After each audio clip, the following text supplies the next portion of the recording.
আমাদের টাকমাকে একটা কর্মী প্রচারণা করছিল, মাইকিং করছিল, ওই সময় এনসিবি তারা অতর্কিত ভাবে ওনাকে হামলা করে দেখেন কি করছে। ভাই আপনার নাম কি? হ্যাঁ,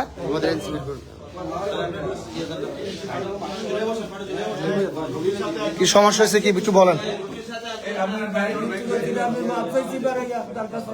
মাস্টারখানার নাম কি আর নাম কি? হ্যাঁ, কামাল। কোন এলাকার? ওয়াইটপুরের না? কি কারণে মারছে আপনারে? দেখেন অবস্থা কি করছে।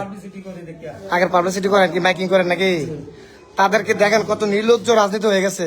উনি একজন প্রার্থীর হয়ে প্রচারণা করতে পারে, গণতন্ত্রের দেশে তাদের অধিকার। তো উনি প্রচারণা করে মুরব্বী মানুষ, বাপের রহমান সমতুল্য, ওনাকে মায়ের কি অবস্থা করছে দেখেন। এই যদি হয় ইনসাফের রাজনীতি, তাহলে আমরা কোথায় যাবো বলেন? তাহলে এই জুলাই কার জন্য? বিলাল ভাই কি কুমু কন, এটা কোনো মানুষের কথা হইতে পারে? দেবীদের বাসী এরকম অশৃঙ্খল রাজনীতি হলে আমরা যাবো কোথায়? সম্মানিত দেবীদেরবাসী, আপনারা নিশ্চয়ই দেখলেন আমাদের কর্মীকে এনসিবির গুন্ডা বাহিনীরা কিভাবে রক্তাক্ত করেছে। আমি এই বিচারটা আমি দেবীদের সাধারণ জনগণের কাছে দিলাম।